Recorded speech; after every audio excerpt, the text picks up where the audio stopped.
All right, hi everyone. I'm Katie Lund, CIRCA's Director of Engagement, and we're here today to hear a Resilient Connecticut webinar that's focused on municipal heat vulnerability.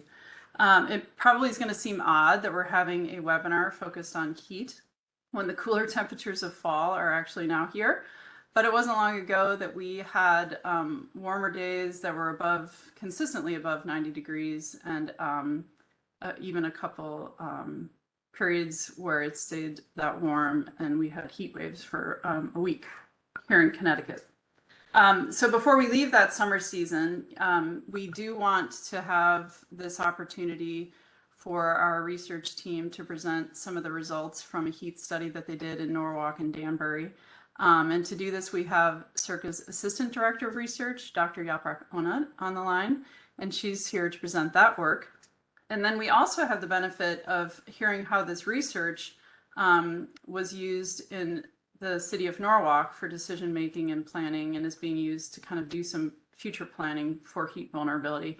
And so we're fortunate today also to have Aniella Fignon, and she's the Public Health Program Associate from Norwalk's Health Department. And then to hear how some of the policy implications affect this topic of heat vulnerability.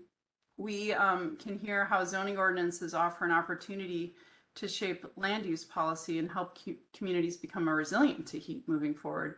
We have Louanne Cooley from the UConn School of Law here, and she's a legal fellow that's been working with CIRCA for some time now on some of these policy and legal implications of climate resilience research. She's joined by Professor Joe MacDougald, who's a professor at the UConn School of Law, and he is also the executive director for the Law School's Center for Energy and Environmental Law. And he's going to say a few words when we turn it over to Louanne. So we're really excited to have a research component, kind of a local case study, and also a policy component to today's webinar to kind of round it out. Just a few words before turning it over to Dr. Onat is that this is being recorded. We'll post it online and send it to all people that have registered following the event. You do all have your audio muted, but you can enter questions in the chat. And when you do that, if you could try and remember to enter your questions to all presenters, then they'd be able to see it as we go along, and we can even pause and stop and take questions. But I'll be sure and make sure there's time at the end for that as well. So Yaprak, I'll turn it over to you, and thank you for starting to share your slides. Thank you so much, Katie. So what we are going to do is a little bit of co-presenting today with Aniella. We are going to talk about what is the objective, what we are trying to do as in research perspective, and also how we can help into municipalities with this kind of a work, and what are the implications and the importance of this climate and health related issues with these, and what kind of information that heat sensors can collect. The research has been still going on, so we are not going to show the full end results right now, but we are going to mention about what are some of the implications and the lessons that we can learn, and then give the ball to our law fellows to talk about their land policy implications. And I'm going to give the word to Aniella right now to talk about, in general, from Norwalk's perspective, what it's going to look like. Thank you, Yaprak. So as we all know, climate change is impacting communities around the world, like Norwalk, where heat waves are expected to become more frequent and intense as weather disasters increasingly threaten our communities and our infrastructure and residents. A lot of these changes have the potential to directly or indirectly impact human health and safety. So it's really important that we evaluate these threats by collecting data, like from these heat sensors, to inform public health resilience planning and adapting resilience responses.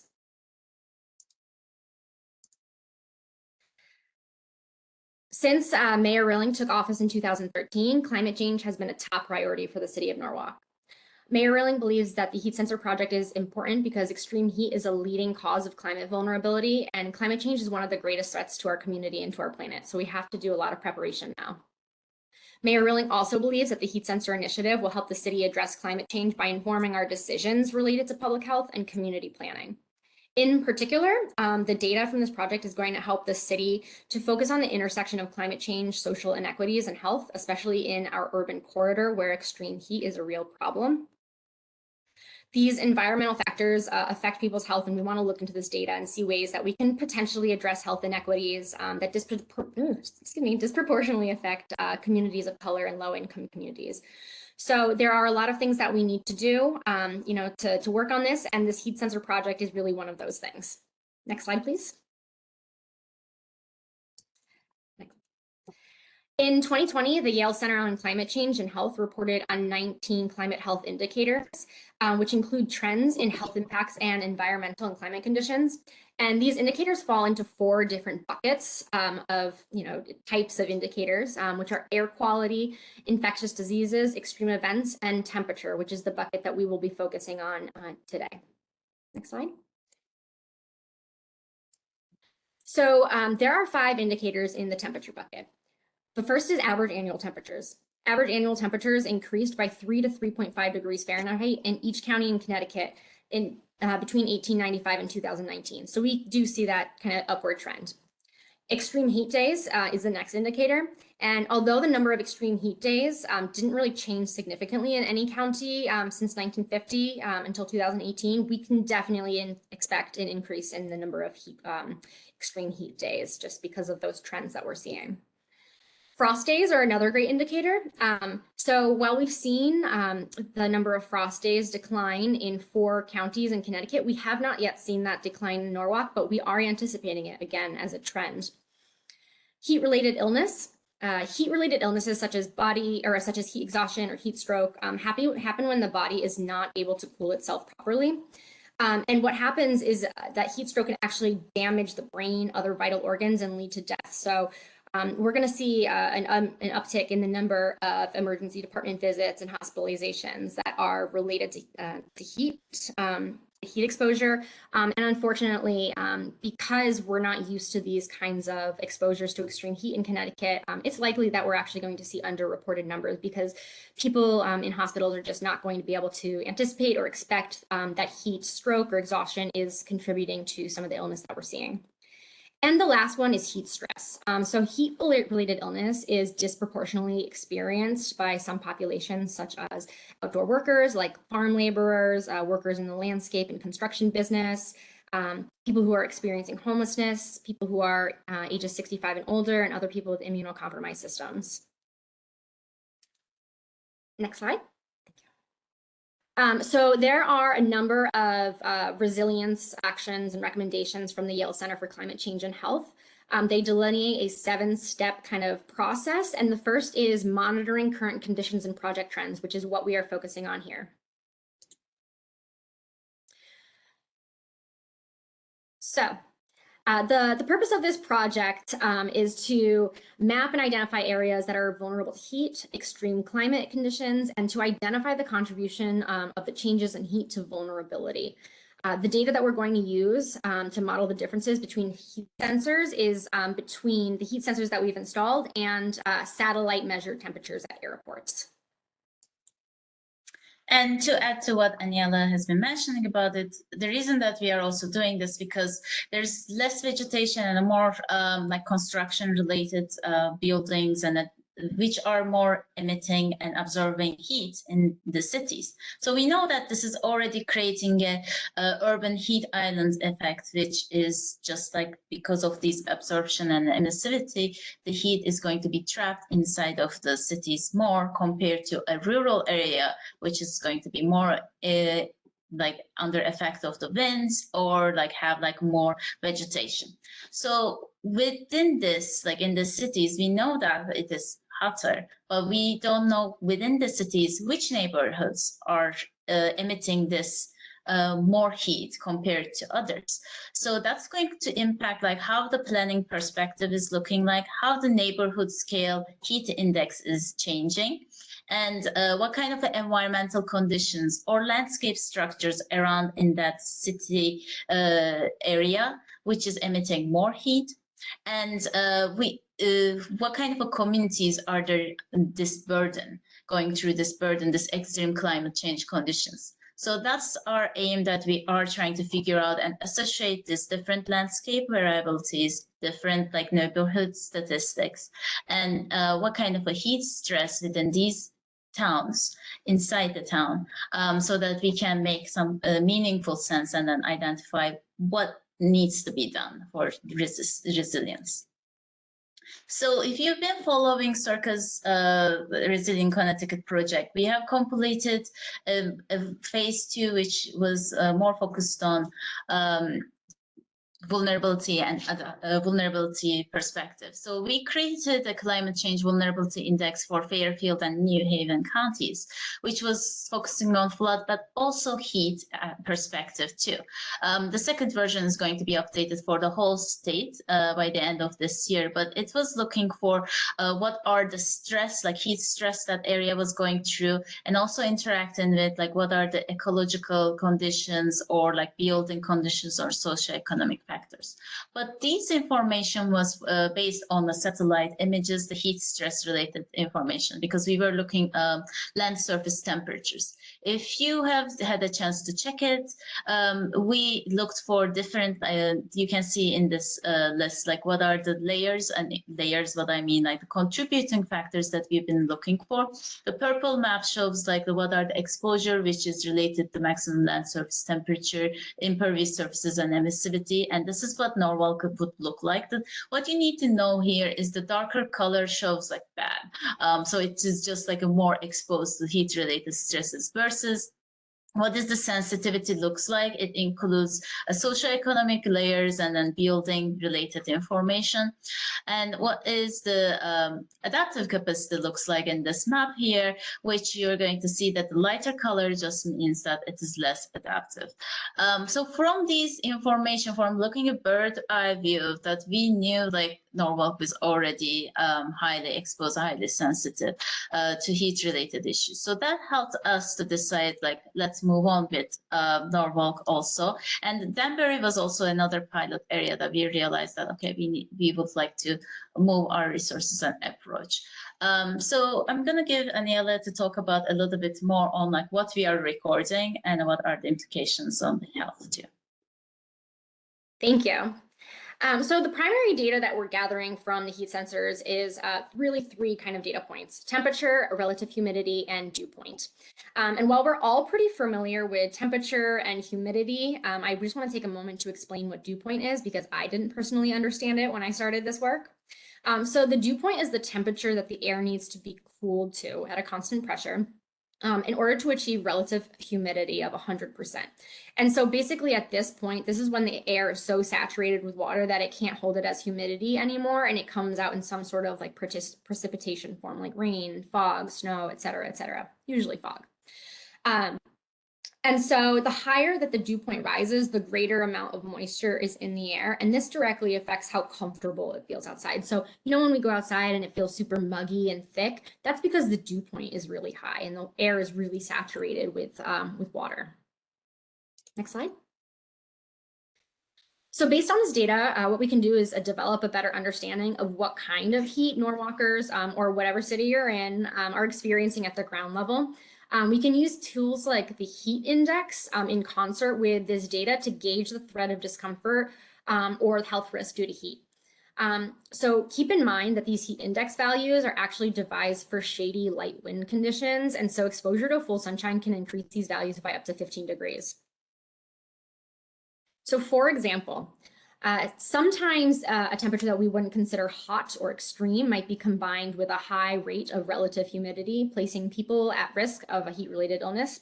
For example, an 85-degree Fahrenheit day could put a person at risk of sunstroke with only 65% humidity. And that's not including that 15 degrees of sunshine exposure. So really, I mean, you could have a 70-degree day with 65% humidity that could put somebody at risk of some sort of heat exhaustion or heat illness. So we can adapt tools like this heat index to use the heat sensor data to understand Norwalk's specific risks at the ground level, where our community is living, working, playing, and really living their lives. Next slide. So CIRCA and the City of Norwalk's Planning and Zoning Department initially began to discuss the potential for this project in late 2021. And by 2022, the health department, where I work, had sort of taken over the coordination aspect of things with CIRCA and pulled together an interdepartmental team to identify potential sensor locations. And what we did was, require all of the necessary permissions and permits for the sites by the end of April, and ended up deploying in June, and then kind of waiting for the data to roll in. So just to give an idea of like what is needed from the towns, if you are interested in like, hey, let's get into this work. So CIRCA has like all the information which I'm going to mention, like our initial attempt on like where we think that we need to deploy the sensors. And we are looking for this, like the first draft, and we contact the town. It doesn't need to be a health department. For example, in Danbury, we are in contact with the emergency management department, but city department, if they can look at it and then make the coordination and then give us the suggestions on their second draft, because you know your town like much better than us, and assistant permitting will be able to then take over and handle all the deployment, maintenance, data analysis, and the data sharing. So it is really a partnership between like the town, municipalities, and CIRCA to deploy these. I just want to go over like our process on deciding the locations and giving an example from Norwalk. So for this red map on the left that you see is Norwalk's like heat vulnerability index, the index parts that I mentioned a bit before. The darker colors show again the higher vulnerable locations, but the resolution of this heat vulnerability index, even though it's very good for looking for the whole state or just like in county or even like the municipality level, it is 10 acre by 10 acre. So we would really need to go into that like acres and the details to understand that what it looks like. But here on the right that you are seeing an example of the locations that we chose from the first draft. So you will be able to see that they are all representing different heat vulnerable locations. That's what we are also looking for. The second part that we are looking for is the local climate zone classifications. I mentioned about the different landscape typologies, but what that means really is that if your area has a lot of trees versus it's like very compact high-rise buildings are there, or it is just like a breezy, open, like mid-rise buildings are there, or it's a heavy industrial area. So we identify that using a database called like World Urban Database and Access Portal. It is a machine learning that we are doing using a Google Earth and satellite images to identify which these locations are. So what you are seeing right now, the colored pixelated images are actually machine trained identification of like what these locations look like. So the darker shows like a tree, dark green areas versus like the gray shows like light industrial areas. So they are all like different identified locations for Norwalk that I'm showing right now. So we have like pavement areas, the scattered tree areas, the low, large rise buildings, open low rise buildings, high industrial areas. So the list goes on, so we can have like a more diversity in the location, so we can understand like how the emissivity is. And then you see these points are just like where those locations are fitting in that initial draft too. And another perspective that we are looking is the social vulnerability index. And I'm just showing 2 examples here from the complex social vulnerability index. One, you're on the left seeing the minority populations, and what you're seeing is that all the dots are distributed in different like the demographic diverse areas. On the right that you are seeing the median income. So it's not just like a typology, it's like physical characters that we are looking for. I just wanted to show that we are also looking for the socioeconomic information too.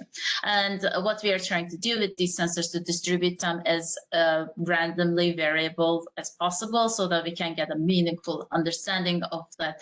Oh, you know, a low income community really going under like a more high emissivity, or is this planning area that is just like the high compact buildings, is it good, or like putting trees over there, is it increasing humidity in a level that's uncomfortable to make it feel in the street level? So with that, like these are the list of the locations that the City of Norwalk and Health Department really helped us to finalize it too, because we gave them our ideas and then they've refined it and looked, because they know their town better, that they know like, okay, we can attach it here, we cannot attach it here. So it was really a collaborative work, and then we just get like 13 locations from that those meetings. And I just wanted to also thank our collaborating partners from Norwalk and Danbury too. Danbury Emergency Department and Housing Authority really helped us. And in Norwalk, it was like a whole team. And I really want to thank also Health Department taking and arranging all these collaborating partners to work with us and getting permissions and to move this project forward. Aniella, would you like to talk about the schedule a little bit that how Norwalk went through? Sure. So, I mean, we kind of ran through the schedule a little bit earlier in sort of our process, but we did just start discussing this in 2021, and it wasn't until about June 9th that we were able to deploy the sensors, and we've deployed them now for about 4 months, and we're planning on having them uninstalled sometime in October. So it was really sort of a 3 to 4 month data collection process. Yeah, and really it was just that kind of that interim period was trying to identify those sites like Yaprak was talking about, and finding sites that were not only within those areas that where we saw higher heat or certain kinds of environments, or that we saw certain kinds of demographics or population characteristics, but also thinking about like where the actual sensor would be located. Like, is it indicative of like what people will be doing, what kinds of activities they'll be doing in that area? So for example, in one place we attached a sensor to the top of a batting cage for an elementary school, so that we could kind of gauge like what are kids going to be feeling when they're outside in full sun during the day. We also had one in the shade where people might be going to picnic and just walk through the trails. So it was really a matter of just trying to find sort of the perfect, site location. And Yaprak was so amazing helping us find those with all of those zone classifications. Those were really helpful. It's really a teamwork, and like how Aniella mentioned that what you're seeing on the pictures are like our sensors. This is the second one, that attachment that we did. These are locating in either poles or trees. They're non-invasive and above the 8 to 10 feet above the ground level. It generally requires 5 to 10 minutes, every 10 minutes. And yeah, we started from beginning of June till the end of October. We are going to collect this information. I just want to show you an example of like what the data looks like for Norwalk. For example, East Train Station. This is a sample dashboard that's going to be available to public soon. And what you're going to be able to see is that your temperature on the red and your humidity, and you can zoom in to what time and the date that you would like to see, and then click on it and then get the real information at that point. And a dew point temperature, like Aniella mentioned, that you'll be able to see that how it fluctuates, and what is the last connected time to that station, and what are the metrics for that station, general at that point, the relative humidity, and like how hot do you feel that moment. I want to talk about a little bit of sample data to give you an idea like what kind of information that we can get. So for the first the recording periods, that starting from June to late July, what I'm going to talk about the first 8 locations. What you're seeing right now is the graph between the difference of the temperature for 2 locations. I want to choose the 2 extremes to show you East Train Station, which is like very concrete, like a train coming out, and then the blue one is Kalfpasser Beach, which is a very nice like breeze. Like even when we were installing that, it was obvious. The temperature differences in that area is like we saw that from the 5 to 8 Fahrenheit shows between these 2 locations, and there's a very high variability in the temperature and humidity from these 8 locations that we saw. Beach area, of course, has the highest humidity variations, and there's like a substantial difference between the humidity emission between all these locations. And we saw also the dew point temperatures. The fire station has the high variance, which was close to I-95 Huckleberry, which was actually in a more dense like there was buildings around the more low-rise housing units, but it's a very tree like dense area, has the lowest variance too. So what you're seeing right now in this box plot, that's what we call it. I would like you to look at this, like these red lines show like the average values for these locations, and then you can see the variability. The boxes show like what is the 75 to 25 percentile of the data looks like, and these top lines show that like the extreme points of the heat index values, like how it reaches the maximum almost like above like 115 degrees in Bouton Street versus like the other locations in Pasteur Beach, it's like 97 degrees. You can also check for the table that what the temperature ranges, heat index values above 90, which Aniella mentioned that you feel uncomfortable and then getting into the dangerous zone, varies among like a Pasteur Beach that you can feel like 5 heat index high above 90 during that time versus in other areas it's like 15 days. You can see the difference of averages, the distribution of that. What I want to show an example of you that on July 21st, which is one of the hottest days that we had the heat index, I want you to focus on the heat index temperature differences between these locations. Naramakhet, like baseball field, that Aniella mentioned that was reaching under 104 degrees. Bouton Street, it's inside of a residential area, which was reaching the 107, versus train station was a little bit less. Pasteur Beach was 96. Also, we mentioned that we will in the future look for the differences between the satellite images and also the airport data too. The closest airport, Skorsky Airport, was measuring like 93 degrees. So just to give you the variability changes a lot with which location that we put on, and we are going to show in the coming months that how that is related to landscape typologies. Another thing that I would like to show you, which is I found it very interesting, is that on July 21st, again, from all these like 8 locations, the temperature differences that on the heat index that you are showing, it is reaching that how the sea breeze is impacting here after noon, that it lowers the temperature everywhere actually, but like how much it lowers of course changes, like more in Pasteur Beach versus like in fire stations less, and I will be able to see that like and how much it impacts the temperature changes, which we cannot really find that on satellite images. So moving on to the next step, like what we can learn from all this data. One is that we can understand like how this urban heat islands or the heat indices impact in at different neighborhood level. We can, like I mentioned, that we are going to link that to how that is densely tree area versus like open low-rise building, like how this typology's variability changes the heat index that people feel, and also how whether there's a link with the socioeconomic variability. Another thing that we are going to look for the comparison is the satellite images and also the airport data. So the ones that is used especially for future estimates of the heat emission, and with finding some trends that we're going to see if we can actually guide like emergency department visits or like give some meaningful estimates for those locations. And Aniella, would you like to mention about like from Norwalk's perspective? Sure. So from the city or municipal perspective, and this is for all departments, not just the health department. I just want to say I'm just from the health department, but this is really, it was a whole city kind of effort. But there are a ton of ways to use this information. As you can see on the screen, we can continue to collect data and refine the data that we have to, make even better solutions. We can strengthen and develop policies that, protect people. We can develop action plans that enforce those policies or actualize those policies.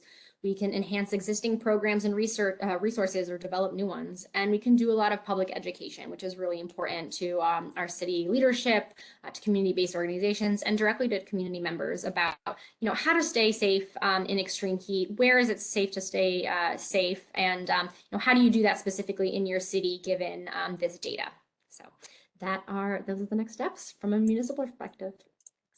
And I would like to tell Aniella and would like to give Louanne and Joe MacDougald also the floors so they can talk about the policy perspective. Thank you. Thanks, Aniella and Yaprak. Louanne, while you're bringing up your slides, we have just a quick question. How can we get copies of the slides? We'll put them online along with the video for the webinar afterward. But please do keep putting your questions in the chat and we can answer them at the end of Louanne's presentation. I have one question before turning it over to Louanne. Aniella, out of curiosity, you know, how is this data refining, or is the resolution of it to the point that you can be making more refined decisions? Because intuitively, people might say, well, if an area has more buildings and pavement, we know it's going to be hotter. But is this helping you refine like where you would say plant trees or where you would put cooling centers in a more particular location? Versus just that, you know, kind of general common sense knowledge about heat and. Yes, absolutely. So I think one of the things that's really important is that like that general common sense knowledge is it's, you know, we have asphalt all over our city. We have pavement all over our city. So, I mean, really, I mean, we could be planting trees wherever. So this data really is helping us to refine because it's giving us the hot spots. You know, it's having us kind of focus in on, you know, where are the places within the city that is almost entirely covered in pavement anyways, where are the hottest spots? You know, where should we be placing cooling centers? You know, if we have them in one spot that's, you know, a hot asphalt impervious surface kind of place, well, that's great. But if it's not where people are experiencing the most heat and it's not accessible, then that's not a great idea. So yeah, it really is helping us to kind of narrow in on the locations that are experiencing the heat. And also to figure out what kind of demographics in terms of the population are experiencing it. So how can we craft our solutions to address the heat where it is for the population that's experiencing it? Okay, yeah, that's helpful. And we'll see if we get more questions that come in. There is a question about other studies in other cities besides Norwalk, and I'll put that in the chat. I'll put a link to where you can find more information about Danbury and New Haven as well. So, all right, thank you again. We're going to turn over to Louanne and Professor Joe MacDougald. If you want to say a few words, we'll hand the stage to you. Thanks. Happily for everyone, I'm going to say just a very few words. First, I do want to point out that this is a pretty remarkable webinar. You know, we have Dr. Onat discussing her modeling, but highlighting the importance of local knowledge. Aniella's presentation emphasized Norwalk's commitment, including the health department's perspective, but also the back and forth on trying to take really, as Aniella said, the scientific modeling and turning into policies and action plans. CIRCA has been very strong over the years in continuing to tie in with both the law school and the legal side, looking at the authority of the state and the municipalities. For those of you who've been on many of these, we've talked a lot about zoning authority and local authority, from sea level rise to recently stormwater authorities to financing and zoning. So Louanne's presentation I like to think of as adding continuity to that, though this is one of the first times I think we've been tied in so nicely with everything, right? A scientific presentation of a real municipal structured need, and then tying right back into the heart of it, and for some of the authorities that we can get locally. So I didn't want to let the moment pass because this is a little bit of a CIRCA dream in the way that this is all lined up. So on that basis, Louanne, thank you. Thank you, Joe. Thanks a lot. I'm just going to ask everybody to bear with me a bit. I've had a cold for the last few days, so hopefully I can get through this without coughing. The legal team at CIRCA, including myself and our former intern, Kayla Vargas, have been working on developing a resilient zoning toolkit for Connecticut as a resource for municipalities, looking for ways to help build resilience within existing legal authority. And it's been fantastic to connect with Yaprak and Aniella, because now that Norwalk is starting to analyze the heat sensor data and develop their response, they're looking to see what legal tools the city has to address extreme heat. So today I'm going to talk about a few examples of how zoning regulations can be used to ameliorate the impact of heat. So addressing the problem of increasing heat means that we have to think about the immediate needs of people, but also look to how we can find long-term solutions. First, we need to know the scope and scale of the problem, which is why the work of scientists like Dr. Onat are so important. And we need to know where it's hot and why it's hot in those places to effectively meet the public health needs of people most impacted. We also need to pursue longer term mitigation strategies like increasing energy efficiency, reducing vehicle miles traveled, increasing renewable energy, and incentivizing electrification that will help to reduce greenhouse gases and slow climate warming. But at the same time, we need to think about how to adapt to increasing heat by encouraging greater tree cover and vegetative protective zones, using reflective building materials and green or cool roofs, incorporating protected public spaces into design, and these adaptation responses can be addressed through zoning regulations. So municipalities have several legal and policy tools to use to limit the impacts of urban heat. I want to focus on zoning today because in zoning, municipalities have a powerful and flexible legal authority that can be adapted to address emerging climate change issues like increasing heat. But I also want to touch on a few other legal and policy tools that towns can use. One is building codes, and currently the Legislative Regulation Review Committee is meeting today, and if they approve the latest submission, the 2022 Connecticut State Building Code will go into effect on October 1st. This new state building code is based on model codes that include the 2021 International Building Codes. Building codes can have an impact on urban heat by dictating kinds of materials or heating and cooling systems used in construction. Tree ordinances. Connecticut takes trees really seriously. The Department of Energy and Environmental Protection, Division of Forestry, has compiled a list of over 150 state statutes that concern trees. Municipalities can adopt tree ordinances to help manage public trees, and trees and the shade that they produce have a huge impact on localized heat. Towns also have plans of conservation and development, which can include guidance on improving community infrastructure and preserving natural spaces, and could include plans for addressing excessive heat. So why focus on zoning? Towns in Connecticut are authorized by the state government to regulate how land can be used through zoning under Connecticut General Statutes, Section 8-2 to 8-13A. Each town's legislative body can adopt the provisions in the statute detailing the powers of a zoning commission, its makeup, and the extent of the zoning commission's authority. Guided by planning and development staff and consistent with the town's plan of conservation and development, zoning commissions pass regulations to describe what uses land can be put to and in what areas, with the intent to protect the health and safety of all. As climate change threatens people and the environment, municipalities can implement strategic land use planning and zoning regulations to improve local climate adaptation and resilience and direct development away from vulnerable areas. So, what are some of the zoning regulations that could be used to reduce the impact of increasing heat? Most important for adapting to heat are regulations about landscaping. Trees and green spaces are really great at ameliorating increasing heat. They create shade, keeping the area under them from heating and retaining heat. They disrupt wind, hold soil moisture. And zoning regulations can be used to mandate tree planting, maintenance and care, including what kinds of trees are used in what locations so that there is a good match for the area and to increase, tree survivability. Notice that in this example from the Hartford zoning code, street trees are just one type of regulated landscaping.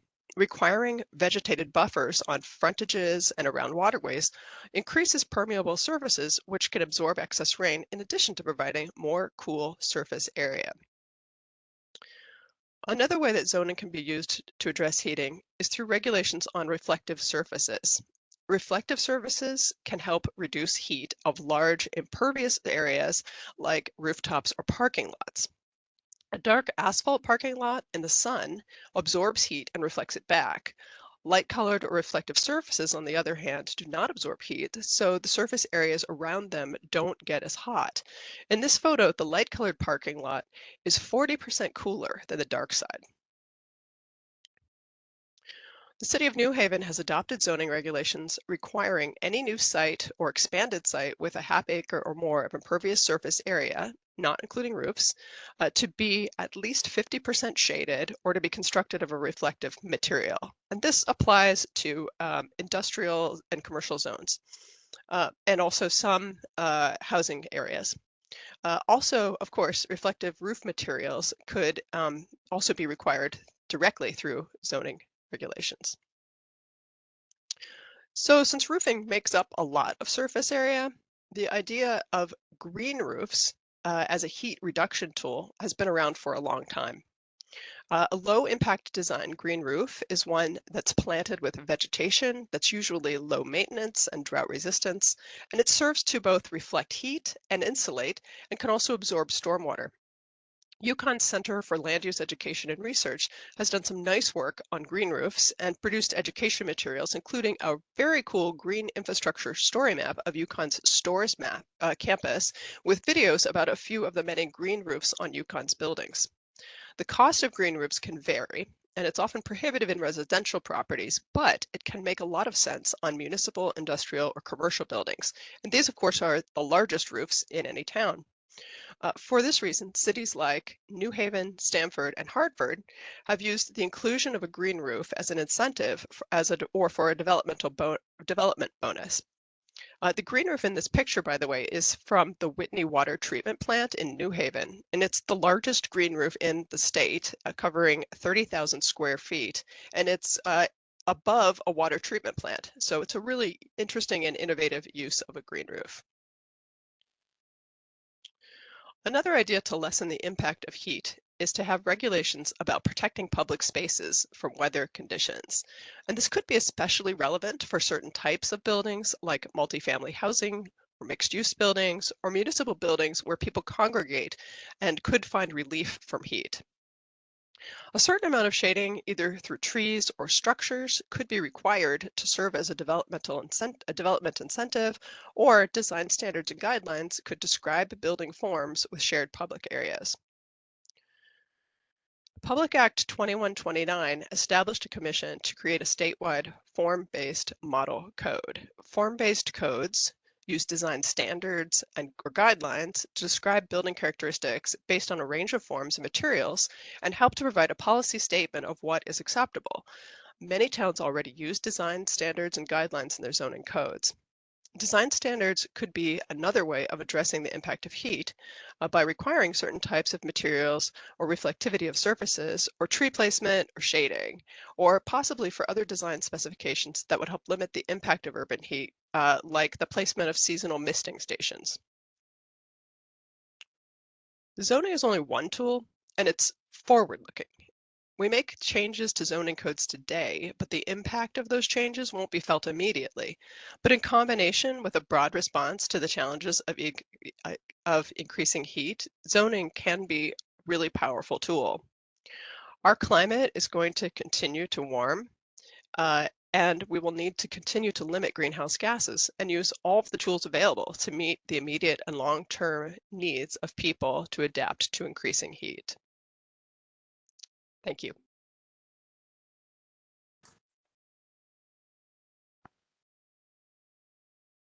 Thanks, Louanne.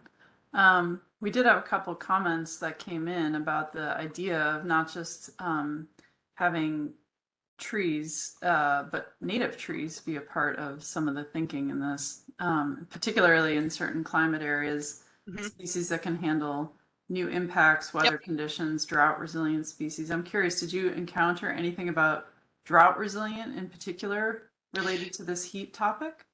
Yeah, I think that's one of the things that's really important is that all of these different kinds of design standards, including what types of trees are used or what type of landscaping you use, are really context dependent. If you just willy-nilly plant any tree in any location, you're not necessarily going to provide the shading that you need, either in the short term or the long term. So making sure that native trees are used and that are trees that are adapted to the particular climate location is a really important aspect of this project. So that's something that really can't be stressed enough that you have to use the appropriate kinds of trees, the kinds of vegetation. And most zoning codes that I've looked at do incorporate the use of native vegetation. I know in Mansfield, where I live, native vegetation is highly recommended. In some areas, it's required. Yeah, thanks. That's good. That's good additional insight.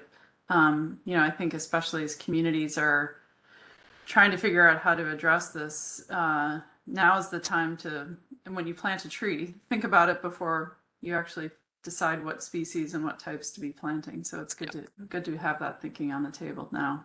I did want to make sure, someone just mentioned the Connecticut Mirror article that just came out on this topic. I'm putting it in the chat now so people know how to access it. There have been a couple news articles in the last couple days, but that website I had up for Norwalk, Danbury, and New Haven, if you go to that website, you can also see recent articles about the particular activities that have been happening in each of those cities. But this Connecticut Mirror article that Jan Spiegel just put out recently is also really helpful insight, I think. And so you can check that out in the chat. Related to that, just wondering if the presenters have thoughts on using cooling centers along with other heat mitigation and adaptation strategies. So if no one minds me kind of popping in, this is actually a conversation that we've been having in Norwalk. So what we find is that when we have our sort of emergency cooling centers, we're typically using like administrative buildings like City Hall or, like school gymnasiums that might not actually be conveniently located or conveniently set up for the people who are trying to access them. And so it makes them actually sort of inaccessible.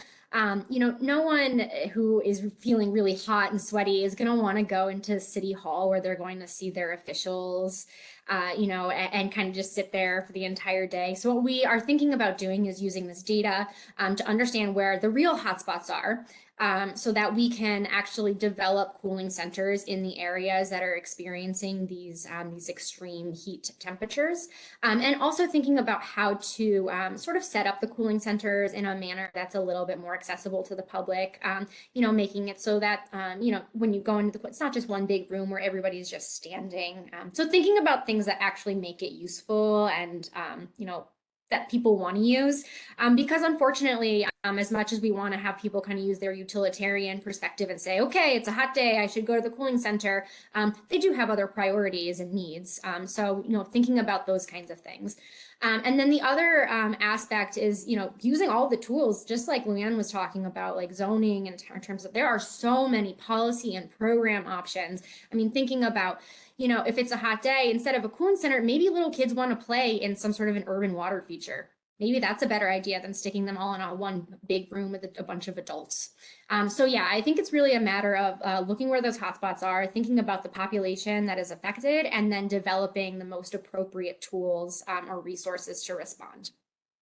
And if I could, one of the things that, since we're getting near the 10th anniversary of Sandy, being without power so long, particularly when we looked at some of our summer long-term outages, if we think of a couple of years ago, it redefined what we thought of as a critical resource. You lose power, and critical resource after 3 days, a gas station is a critical resource. Internet to a CVS is a critical resource when you stretch on time.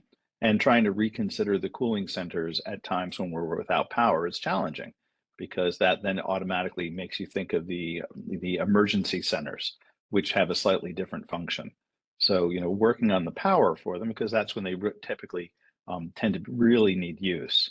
Suddenly it's August and we're out of power for 3 days. It gets, it gets very serious very fast. Yeah, that's a good point. And Aniella, thanks. In your response, you kind of touched on the topic of why residents might not be using cooling centers. And I think that got brought up in the Mirror article. So it's nice to hear some thinking, some more kind of progressive or forward-thinking ways to diversify the use or make them more appealing to have residents go and use them in these kinds of events. Yaprak, I'm going to pass one of the questions to you. Actually, there are two questions, and you can choose which order you want to answer them. And did you do any work, I don't think we did, in terms of CIRCA's research, that correlates some of these outdoor temperatures with indoor temperatures, since one of our participants pointed out that heat-related deaths usually happen indoors, but we didn't look at any indoor temperatures. No, we haven't looked at any indoor temperature. The main aim was to really look into the neighborhood variability, so that's what we focused on in outdoor-wise, and we don't have it right now, and maybe once we finish all these things we can consider that, but it's most of it, our work is related with the climate change related stuff, so we are looking for the outdoor temperatures for now. Yeah, okay. And if another city or town is interested in being considered for this kind of heat sensor study, I mean, how do they go about, you know, contacting us? Or in part, this Norwalk and Danbury location for this pilot study this summer was through our Resilient Connecticut project, which had a particular focus on New Haven and Fairfield counties. But I don't know if you want to respond to that from a other location perspective. Sure. So yes, from the Resilient Connecticut, our focus was in the 2 counties, and from the Resilient Connecticut phase 2, we decided to move forward with like the 7 towns, 7 projects, and heat vulnerability was showing very high for Norwalk and Danbury, and that's one of the reasons that we move forward with the sensor information. But if any other town is interested for the whole state, you can just email us at circa@uconn.edu, or you can email me, yaprak.onat@uconn.edu, and then we'll see like what we can do from there. And what I would like to say is that just like email us whenever you think that you are interested in. Don't wait for summer to be, because summer is late for these to deploy. There's always, it's field work, there's always something going wrong. So it's better to start planning earlier. All right, I don't see any other questions that have come in. I'm going to mention one other study that's related to this. I'm going to see if Laura Bosey's on. Yaprak, while I do that, if you want to share one of your sometimes it doesn't work stories of installing the heat sensors, that might be entertaining for people. There's some challenges, I know. Sure.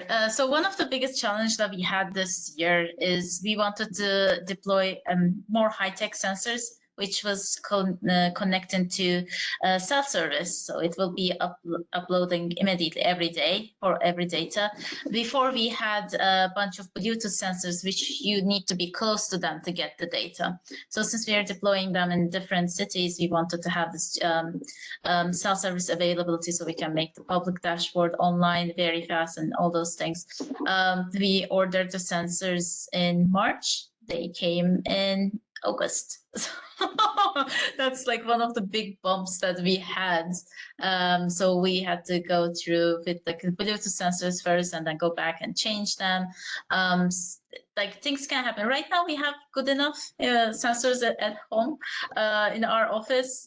So we'll be able to deploy in different towns once these Norwalk and Danbury is done. But things always happen. Sensors get stolen or damaged or vandalized. So that's one of the reasons that we try to do multiple locations as much as possible. And Aniella, remind us if, did you have to get special approval from any town department to actually install these? I mean, do communities need to think about that in the timeline of this kind of study? Yes, absolutely. So that is actually probably one of the bigger chunks of time that we devoted to this project. So in Norwalk, we have a lot of roads that are state owned, and we do not have permissions to kind of affix things or sensors to their signs. Even with our signs, we need to make sure that they're affixed to the proper place. They're not taking away from the actual purpose of the sign.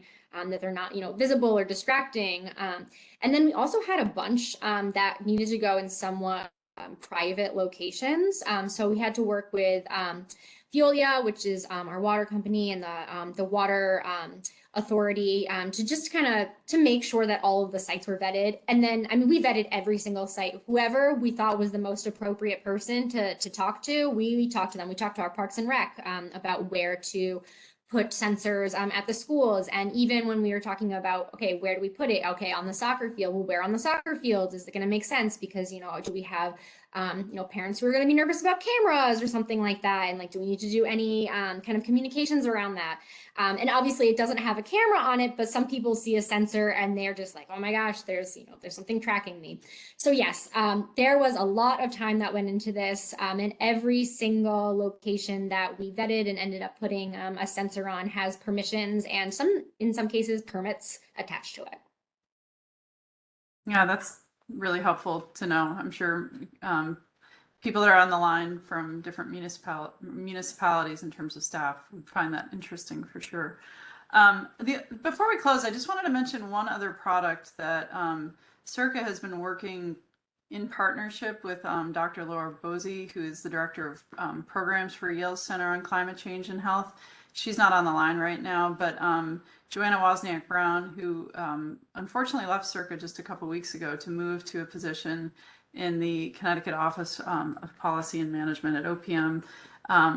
I'm sure they are very lucky to have her, but we definitely miss her. Anyway, they were leading a project over the summer, and they now have a final product called an Extreme Heat Toolkit for Connecticut municipalities. We have that currently as a document, but we're trying to figure out ways here at CIRCA to make that more of an online resource where people can click to different parts of it. And we can be sharing that, I think, in the months ahead. But it has sections, for example, on resources for vulnerable people, you know, looking in particular at older adults, lower income community members, heat resources for municipal leaders, thinking about developing a heat response plan, mitigation of heat impacts, and different, you know, tools and ways to think about responding to these kinds of events. So rather than just putting a PDF document up online, what we're going to do is think about ways to make that a little bit more interactive in a web-based format, and even think with the team at the law school about how to incorporate some of their research on ordinances and policies and make that a little broader of an approach that we can offer to people interested in this topic. So I just mentioned that today because Dr. Bosey couldn't be on the line, but we are at the end of the hour.